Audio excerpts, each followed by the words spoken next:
Baik, Wan Utsman bin Abil As radhiyallahu anhu qala ya Rasulullah ij'alni imama qaumi faqala anta imamuhum waqtadi bi at'afihim wattakhid mu'addinan la yakhudhu ala adani ajran akhrajal khamsah. Ada seorang sahabat bilang, Nabi, tolong saya diizinkan menjadi imam di kampung saya, di kaum saya. Nabi bilang, kamu boleh menjadi imam. Nah, orang yang menjadi imam waqtadi bi ad'afihim, harus mengikuti orang yang paling lemah. Maksudnya apa? Kalau imam harus tahu kalau jamaahnya jamaah heterogen, jangan terlalu lama. Tapi kalau jamaahnya homogen, misalnya di pesantren, ini santrinya masih muda-muda, boleh sholatnya lama. Waqtadi bi ad'afihim. Jangan sampai kita masjid terbuka kayak gini, lalu sholat isya lalu baca setengah juz. Nah, nggak boleh itu.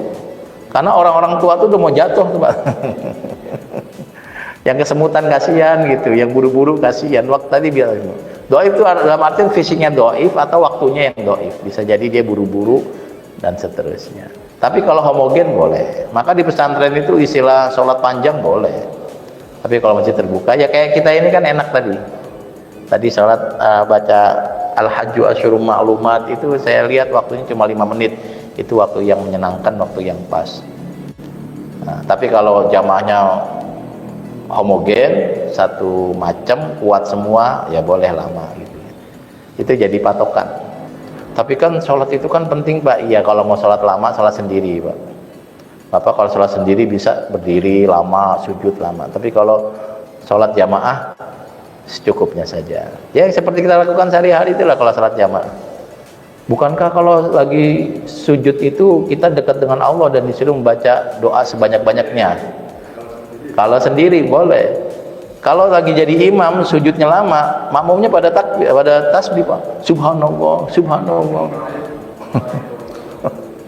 Disangkanya imamnya pingsan kan, ini nggak bangun-bangun ya. Black out gitu. Ya, kemudian wattaqid mu'addinan la yakhudhu ala adani ajra. Tunjuklah muadzin yang tidak mengambil upah. Nah, nanti ada diskusi. Boleh enggak marbot, pengurus masjid, imam masjid digaji? Itu jawabannya mirip seperti petugas zakat. Atas nama profesional boleh. Yang penting upahnya itu falyakul bil ma'ruf. Secukupnya, sewajarnya. Kalau di Indonesia mungkin patokan sewajarnya adalah UMK gitu. UMK. Sebab kalau tidak seperti itu, nanti masjid nggak ada yang ngurus, Pak. Lalu Pak Isti ngambil gaji kan sih, Pak? Gede kayaknya gajinya, Pak ya. Ya artinya bahwa UMK supaya masjidnya diurus, Pak. Sebab kalau nggak ada yang ngurus, nanti jamaahnya yang nggak bisa keurus. Sampai sini nggak ada yang adzan, sampai sini nggak tahu caranya ngidupin speaker atau mikrofon kayak gini, masih kotor, maka perlu diurus secara profesional. Karena itu yang jadi catatannya bukan ini kan nggak boleh pakai honor, boleh sama seperti zakat. Allah izinkan amil zakat itu mengambil honor sewajarnya.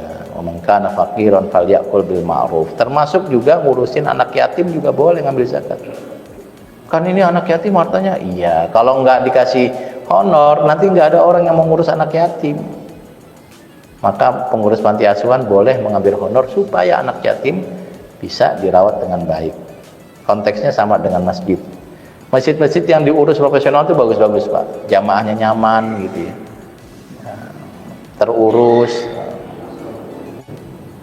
Tapi kalau nggak diurus, saya nggak tahu. Kalau sekarang sih relatif hampir semua masjid yang besar-besar itu sudah profesional karena itu nyaman untuk dijadikan tempat ibadah.